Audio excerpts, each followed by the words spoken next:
नमस्कार साथियों, आप सभी का स्वागत है इंडी टॉक पर। मैं हूं शशिकांत कुमार। आप देख रहे हैं राजनीति के सबसे विश्वसनीय चैनल। आज के इस वीडियो में हम बात करने जा रहे हैं क्या देश में दोबारा लोकसभा इलेक्शन होने जा रहा है और देश में लोकसभा इलेक्शन कब होने जा रहा है। आज हम आपके सामने सबसे बड़ा न्यूज लीक करने जा रहे हैं। इसके अलावा क्या बीजेपी दोबारा इलेक्शन करवाएगी या ऑपरेशन लोटस के जरिए जो अपने अपोजिशन के लीडर है, जो अपोजिशन की राजनीतिक दल है, उन राजनीतिक पार्टियों को बीजेपी तोड़ेगी। आज इन दो सवालों का जवाब देंगे। इसके साथ ही आपको बताएंगे कि लोकसभा इलेक्शन, जिस लोकसभा में जनता ने किसी को स्पष्ट बहुमत नहीं दिया, बीजेपी की बात करें तो बीजेपी को जनता ने सबसे बड़ा दल के तौर पर चुना। बीजेपी को 240 सीटें दिया। लेकिन इससे पहले जब हम गठबंधन की सरकार देखते हैं तो आज की गठबंधन की सरकार से काफ़ी कमज़ोर सरकारें भी 5 साल तक टिक गई। फिर नरेंद्र मोदी अपनी सरकार को 5 साल क्यों नहीं चला सकते? क्या नरेंद्र मोदी का जो लीडरशिप का क्वालिटी है, क्या नरेंद्र मोदी का जो अंदाज है, नरेंद्र मोदी किसी के नहीं सुनते। नरेंद्र मोदी की आदत है कि वो अपनी मर्जी का काम करते हैं और नरेंद्र मोदी को कोई दबाव में नहीं डाल सकता है। और नीतीश कुमार चाहते थे कि जो आरक्षण का मसला है वो 9वीं अनुसूची में डाला जाए, लेकिन नरेंद्र मोदी जी ने नहीं डाला, बीजेपी डालना नहीं चाहती।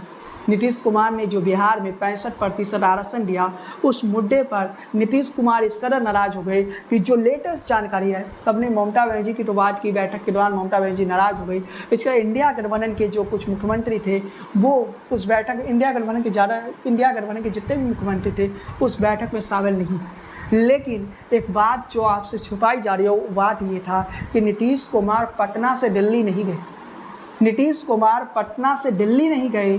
नीतीश कुमार पटना में एक बैठक कर रहे थे, जेडीयू की एक बैठक थी, और नीतीश कुमार जेडीयू के उस बैठक में गए। नीतीश कुमार अस्वस्थ भी नहीं थे, नीतीश कुमार फिट फाट थे। फिर भी नीतीश कुमार पटना से दिल्ली के लिए निकले नहीं। नीतीश कुमार नरेंद्र मोदी की बैठक में शामिल होने के लिए नहीं गए। सबसे बड़ा सवाल ये है कि नीतीश कुमार आखिर क्यों नहीं गए, इसके पीछे की असल कारण क्या है, ये आज हम आपको बताएंगे। लेकिन सबसे पहले जनता का जो फैसला था, जनता का निर्णय क्या था, वो बता देते हैं। जनता ने क्या निर्णय दिया, लोकसभा चुनाव के परिणामों को हम आपको बता देते हैं। 293 सीटें एनडीए को मिला। इंडिया की बात करें उसमें टीएमसी को प्लस कर दे, यानी ममता बनर्जी को प्लस कर दे। और ममता बनर्जी लोकसभा इलेक्शन में इंडिया गठबंधन के साथ चुनाव नहीं लड़ी थी। और इंडिया गठबंधन जो ममता बनर्जी को कह रहे हैं, इंडिया गठबंधन वाले कह रहे हैं कि ममता बनर्जी हमारे साथ है, ममता बनर्जी के सांसदों को जोड़ दीजिएगा, तो इंडिया गठबंधन का स्कोर होता है 234। एनडीए की बात हमने 293 की, जो कि लोकसभा परिणाम था। उसमें एनडीए को 10 निर्दलीय सांसदों का सपोर्ट हो गया, तो एनडीए का स्कोर होता है 303। अब इस 303 में नीतीश कुमार के 12 सांसद अगर चले भी जाते हैं तो एनडीए की सरकार बनी रहेगी। चंद्रबाबू नायडू के सांसद अगर चले जाते हैं तो तस्वीर में थोड़ी बहुत उलटफेर होने की संभावना है। लेकिन उन परिस्थितियों से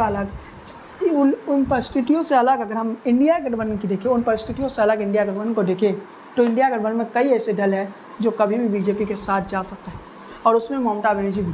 अगर ममता बनर्जी की बातें कुछ केंद्र सरकार ने मान लिया तो ममता बनर्जी उन राजनेताओं में होगी जो इंडिया का साथ छोड़कर सबसे पहले एनडीए में आएगी। भले ही आज बीजेपी बंगाल में विस्तार करने के बारे में सोच रहा है, इसलिए बीजेपी नहीं चाहता कि ममता बनर्जी के साथ वो जाए। लेकिन अगर बीजेपी आज के टाइम में बंगाल में अपनी जो लीडरशिप है उसे थोड़ा कमज़ोर कर दे तो ममता बनर्जी आ सकती है इंडिया गठबंधन में।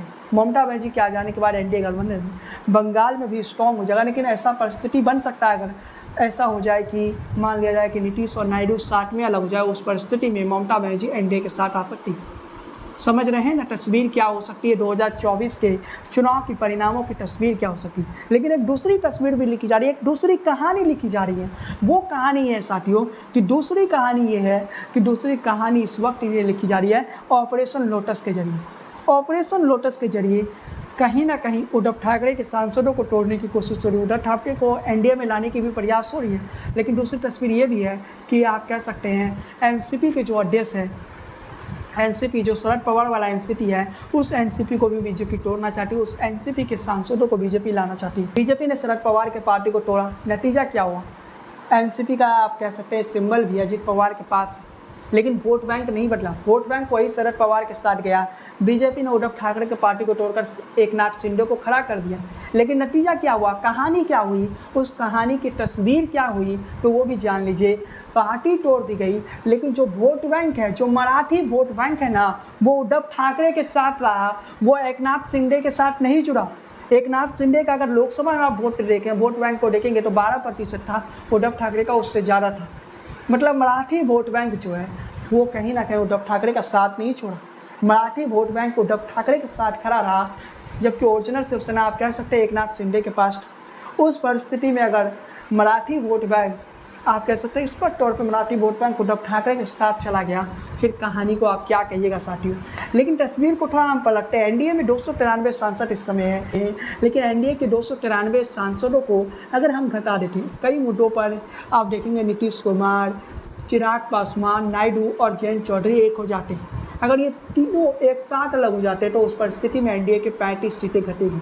35 सीटें यानी 293 में आपको 35 सीटें घटाना है, तो आप समझ लीजिए कि 293 में 35 सीटें घटाने का मतलब है कि एनडीए बहुमत से काफ़ी पीछे रह जाएगा। उस परिस्थिति में एनडीए का जो सीटों की संख्या है वो 258 रहेगा। इस परिस्थिति को समझिए कि एनडीए के सीटों की संख्या 258 रहेगा, और उस परिस्थिति में इंडिया की जो सीटों की संख्या है ये 35 अगर इंडिया में चले जाते हैं, उस परिस्थिति में इंडिया के सीटों की संख्या 273 हो जाता है। इंडिया अपनी सरकार बना सकती है। लेकिन दूसरी भी परिस्थिति इस वक्त संभव है। दूसरी परिस्थिति ये है कि बीजेपी इलेक्शन को 2024 के दिसंबर से लेकर 2025 के अप्रैल के बीच लोकसभा इलेक्शन को दोबारा करवा सकती है, यानी 18वीं लोकसभा को भंग किया जा सकता है। ये खबर जो चल रही है कि 18वीं लोकसभा को भंग किया जा सकता है, ये खबर मैं आपको ऐसे ही नहीं दे रहा हूँ। 18वीं लोकसभा को भंग किया जा सकता है और फिर से देश एक बार फिर से लोकसभा इलेक्शन में जा सकता है। भारतीय जनता पार्टी बस माहौल का इंतजार करे। मान लेते हैं कि 3 राज्यों में चुनाव, महाराष्ट्र, हरियाणा और झारखंड में। उस परिस्थिति में इन तीनों राज्यों में जो कि स्थिति काफ़ी ख़राब है, अगर बीजेपी इन तीनों राज्यों में अच्छा प्रदर्शन करती है तो उसके बाद बीजेपी ऐसा कर सकती है। पहले बीजेपी की कोशिश जो कि ऑपरेशन लोटस चल भी रहा है, कुछ राजनीतिक दलों की पार्टियों को तोड़ना रहेगा और 280 का टारगेट हमने पहले भी वीडियो बनाया था और उसमें भी कहा था कि अमित शाह का असली टारगेट 280 तक पहुँचने का है। वो 280 विभिन्न राजनीतिक दलों को तोड़कर पहुंचना चाहते हैं, लेकिन वो 280 तक पहुंचना चाहते हैं। लेकिन बीजेपी इस वक्त इस विषय पर भी चर्चा कर रहा है कि अगर मान लिया जाए ऑपरेशन लोटस सफल नहीं होता है, उस परिस्थिति में नरेंद्र मोदी किसी दबाव में काम नहीं करना चाहते हैं। जैसे अच्छा वक्त बीजेपी का आएगा, उस परिस्थिति में नरेंद्र मोदी दोबारा देश में लोकसभा चुनाव करवाने पर सोच सकते हैं और देश में मध्यावधि चुनाव हो जाएगा। अब तक देश में 4 बार मध्यावधि चुनाव हुआ। इस परिस्थिति से आप समझ सकते हैं कि सियासत किस दिशा की तरफ बढ़ेगी। मध्यावधि चुनाव 2025 में हो सकता है, जो समय सीमा है।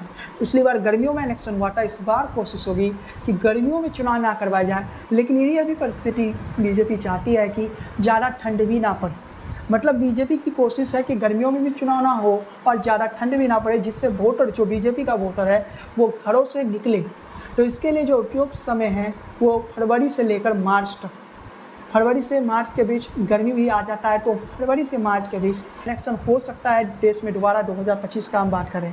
उस परिस्थिति में अप्रैल 2025 तक आप कह सकते हैं कि नतीजा सामने आ जाएगा, किसकी सरकार बनेगी। मतलब बीजेपी का प्लान क्लियर है, बीजेपी की रणनीति क्लियर है।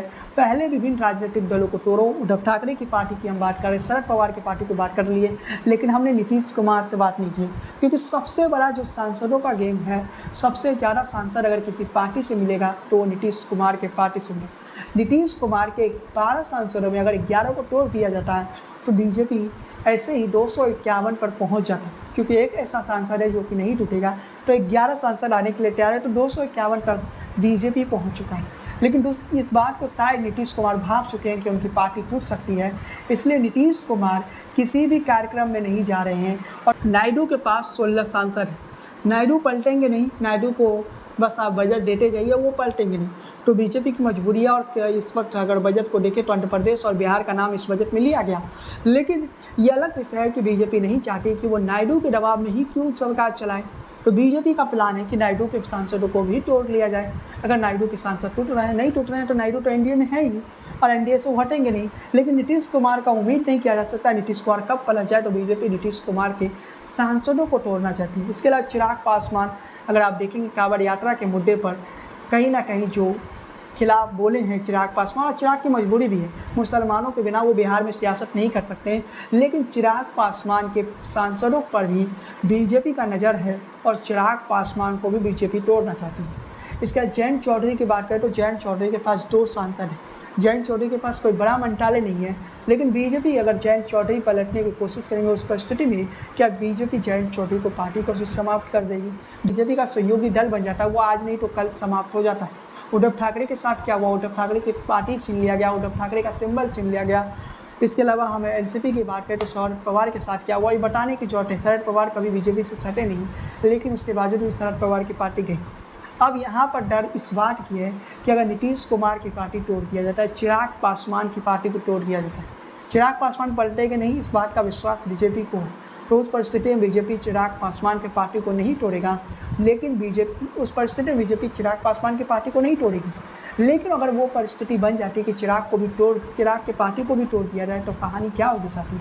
लेकिन इस समान परिस्थितियों के भी अब तक देश में 4 बार मध्यावधि चुनाव हो चुका है, और देश में चारों बार जब मध्यावधि इलेक्शन हुई तो उस समय गठबंधन की सरकार थी। आज की तारीख में भी गठबंधन की सरकार थी। आज के समय में देखें तो बीजेपी को 32 सीटें चाहिए पूर्ण रूप से पूर्ण बहुमत हासिल करने के लिए। बीजेपी इन 32 सीटों का जुगाड़ कहां से करेगी। उद्धव ठाकरे की पार्टी को बीजेपी तोड़ना चाहती है, नीतीश कुमार की पार्टी को तोड़ेगी तो 11 सांसद नीतीश कुमार के आने को तैयार है। इसके अलावा बीजेपी शरद पवार की पार्टी को भी तोड़ सकती है। लेकिन बीजेपी सबसे बड़ा खेल जो खेलने जा रही है उत्तर प्रदेश में। उत्तर प्रदेश में सपा के कई सांसद जो है बीजेपी के कॉन्टैक्ट में है। बीजेपी का ऑपरेशन लोटस उत्तर प्रदेश में कहीं ना कहीं एक्टिव है। उत्तर प्रदेश में अगर बीजेपी सफल हो जाती है, 36 सांसद हैं सपा के, उसमें 10 या 15 सांसदों को भी तोड़ कर लेके आ जाती है, तो समझ सकते हैं कि उत्तर प्रदेश से कहीं ना कहीं बीजेपी एक मैसेज दे देगी। और उत्तर प्रदेश से जब बीजेपी मैसेज देगी, बीजेपी सांसदों को तोड़ेगी, तो उससे आप समझ सकते हैं कि उस परिस्थिति को आप बखूबी समझ सकते हैं। लेकिन दूसरी कहानी आपको बता देना चाहते हैं कि अखिलेश यादव के पार्टी को तोड़ना इतना आसान है। अखिलेश यादव के पार्टी को इतना आसानी से बीजेपी नहीं तोड़ पाएगी, और इस सच्चाई को बीजेपी भी समझती है और बीजेपी के बड़े नेता भी समझते हैं। ऑपरेशन लोटस दक्षिण के राज्यों में भी एक्टिव है। दक्षिण में भी कुछ राजनीतिक दलों को बीजेपी तोड़ना चाहती है, और ये सीधे तौर पे कहे तो बीजेपी का 2 टारगेट है। पहला टारगेट है कि 280 तक वो अचीव करना चाहती है। बीजेपी 280 सीटों तक पहुंचना चाहती है, और 280 सीटों तक अगर बीजेपी नहीं पहुंच पाती है तो आप समझ लीजिए कि दिसंबर से लेकर अप्रैल के बीच यानी 2025 के बीच देश में एक बार फिर से लोकसभा इलेक्शन होगा। लेकिन दोबारा लोकसभा इलेक्शन होने की संभावना कम है। बीजेपी ने ऑपरेशन लोटस के जो टारगेट फिक्स किया है, उस टारगेट तक अगर बीजेपी पहुंच जाती है, मान लेते बीजेपी 280 तक का वो जो लक्ष्य बीजेपी ने तय किया, अमित शाह ने ऑपरेशन लोटस के जरिए अगर उस लक्ष्य में कामयाब हो जाते हैं तो सीधे शब्दों में आप समझ सकते हैं कि देश की राजनीति में एक बड़ा भूकंप आ जाएगा। लेकिन ये याद रखिए कि नीतीश कुमार किसी भी वक्त पलट सकते हैं। भले नीतीश कुमार की पार्टी तोड़ दिया जाए, लेकिन नीतीश कुमार अब एनडीए में नहीं रहेंगे। नीति आयोग की बैठक में नीतीश कुमार ना आके इस बात को स्पष्ट कर दिया कि नीतीश कुमार नरेंद्र मोदी से नाराज है। नीतीश कुमार कह रहे हैं कि 9वीं अनुसूची में आप आरक्षण को डालिए, लेकिन नीतीश की बातों को नरेंद्र मोदी सुनना ही नहीं चाहते हैं। तो उस परिस्थिति में नीतीश अपना रास्ता अलग करना चाहते हैं। नीतीश कुमार कोई फैसला पर पहुंचते हैं तो उससे पहले नीतीश कुमार एकदम खामोश हो जाते हैं। वो करने लगते हैं जिसकी आपने कल्पना भी नहीं की। जैसे अभी नीतीश कुमार बैठक में नहीं गए, अब नीतीश कुमार थे कहाँ, तो नीतीश कुमार थे अपनी ही पार्टी के विस्तार में। नीतीश कुमार झारखंड के जेडीयू नेताओं के साथ बैठक ली। झारखंड में जेडीयू का कोई मौजूद नहीं, अगर उस बैठक को नीतीश कुमार छोड़ के भी चले जाते तो कोई फर्क नहीं पड़ने वाला था। लेकिन नीतीश कुमार बैठक में हिस्सा लिए, और नीतीश कुमार ने एनडीए के सामने ये शर्त रखा कि जेडीयू को 11 सीटें झारखंड में दिया जाए, यानी बीजेपी के सामने नीतीश कुमार ने ये शर्त रखा। लेकिन जब बीजेपी ने ये बातें नहीं मानी तो नीतीश कुमार 11 प्रत्याशियों को झारखंड में उतारने जा रहे हैं। और नीतीश कुमार ये चौंकाने वाला फैसला जब ले रहे हैं, झारखंड के जनता दल यूनाइटेड के नेताओं के साथ नीतीश कुमार नीति आयोग में जाना उचित नहीं समझे। नीति आयोग की बैठक में नीतीश कुमार गए कहाँ, नीतीश कुमार पटना में थे और अपने झारखंड के नेताओं को बुलाए और बैठक लिया और ये कहा कि बीजेपी के सामने हमने बात की थी, लेकिन बीजेपी मान नहीं रही है। तो उस परिस्थिति में नीतीश कुमार ने अपने 11 प्रत्याशियों के नाम की घोषणा कर दी। कुमार ने उन सीटों की लिस्ट मंगाया और उन सीटों पर जो संभावित प्रत्याशी हो सकती है, नीतीश कुमार उन्हीं सीटों पर चुनाव लड़ना चाहते हैं जहाँ जेडीयू के लिए उम्मीदें। तो झारखंड में 11 सीटों पर नीतीश कुमार इलेक्शन लड़ेंगे। उन 11 सीटों पर संभावित चेहरों को मंगवाए, संभावित प्रत्याशियों के नाम मंगवाए हैं। बताया जाता है कि झारखंड इकाई के 50 बड़े नेता नीतीश कुमार के साथ इस बैठक में मौजूद थे। नीतीश कुमार पार्टी के राष्ट्रीय अध्यक्ष है, तो आपको ये भी बता दें। लेकिन नीतीश कुमार जेडीयू के बैठक के लिए महत्वपूर्ण समझे। वो चाहते तो संजय झा जो कि कार्यकारी अध्यक्ष बनाए, उनको भी दे सकते थे कि आप बैठक कर लीजिए, हम नीति आयोग के बैठक में जाते हैं, नरेंद्र मोदी जी से मिलना भी हो जाएगा। लेकिन नीतीश कुमार के लिए नरेंद्र मोदी से मिलना महत्वपूर्ण नहीं है। नीतीश कुमार नरेंद्र मोदी से दूरी बना रहे हैं। नीतीश कुमार बस मौके की तलाश में। नीतीश कुमार को कांवड़ यात्रा का मौका मिला तो नीतीश कुमार ने कहीं ना कहीं सीधे तौर पर बीजेपी पर सवाल निशान करके अब नीतीश कुमार दूसरा मौके का इंतजार करें। नीतीश कुमार बस उस मौके का इंतजार कर रहे हैं जब बीजेपी से जनता भी नाराज हो, भारतीय जनता पार्टी कोई ऐसा फैसला ले ले जो ऐसा लगे कि कहीं ना कहीं इस देश के संविधान के अगेंस्ट में या कुछ ऐसा मुद्दा बन जाए जिससे नीतीश कुमार अगर पलटे भी तो आरोप नीतीश कुमार पर नहीं लगे बल्कि आरोप नरेंद्र मोदी पर लगे और नीतीश कुमार उस मौके का इंतजार करें। ये बातें नरेंद्र मोदी और अमित शाह को भी पता है कि नीतीश कुमार पलटेंगे और हो सकता है कि 3 राज्यों के नतीजे से 3 राज्यों में चुनाव है उसके नतीजों के बाद पलट जाए या फिर उससे पहले पलट जाए। नीतीश कुमार पलटेंगे और जो संभावना लग रहा है कि वो नीतीश कुमार अब ज़्यादा दिन एनडीए में नहीं रहेगी, ये बातें नरेंद्र मोदी को भी पता है, अमित शाह को भी पता है। तो इसलिए अमित शाह ने ऑपरेशन लोटस को बिहार में एक्टिव किया है और नीतीश कुमार के पार्टी को तोड़ने का पूरा प्लान किया गया। नीतीश कुमार के 28 से 30 विधायकों से कांटेक्ट की गई, इसका नीतीश कुमार के सांसदों से कांटेक्ट की गई और इस बार अगर नीतीश पलटेंगे तो नीतीश के लिए चुनौतियाँ बनी होंगी। और इसलिए नीतीश कुमार पहले तेजस्वी यादव से लगातार कांटेक्ट में है। तेजस्वी यादव से नीतीश कुमार लगातार बातें करें। जेडीयू और आरजेडी के कई सूत्र जिससे मेरी बात होती है, तो उन सूत्रों से जब मेरी बात होती है तो वो लोग अक्सर एक बात कहते हैं कि नीतीश कुमार और तेजस्वी यादव के बीच डील हो रही है। नीतीश कुमार और तेजस्वी के बीच ये डील हो रही है कि नीतीश कुमार के पार्टी नहीं टूटनी चाहिए और इसके लिए कहीं ना कहीं एक इंडिया अलायंस की भी जरूरत है। राहुल गांधी का भी एक्टिव होना जरूरी है। लेकिन उस परिस्थिति का कल्पना कीजिए कि अगर नीतीश कुमार पलटे और उधर नीतीश कुमार के सांसद और विधायक पलट जाए, फिर क्या हो? फिर वही महाराष्ट्र वाला कहानी रिटर्न हो जाएगा। लेकिन नीतीश कुमार ने महाराष्ट्र वाले इस कहानी से एक और चीज़ सीख ली है। महाराष्ट्र में भले ही शिवसेना टूट गया, भले ही शिवसेना उद्धव ठाकरे के हाथों से निकल गया, लेकिन उद्धव ठाकरे का वोट बैंक कहीं नहीं गया।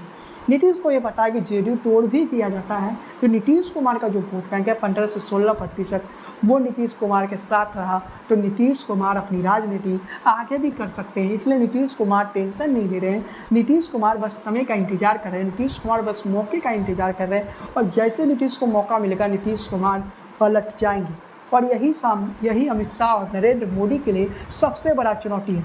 चलिए साथियों, आज के इस वीडियो को हम यही समाप्त करते हैं। चैनल पर पहली बार आए हैं तो सब्सक्राइब वाला बटन दबा दीजिए, बेल आइकन की घंटी को बजाना बिल्कुल ना भूलिए। फेसबुक पेज को फॉलो कीजिए, लाइक कीजिए, बने रहिए इन टॉक के साथ। जय हिंद, वंदे मातरम।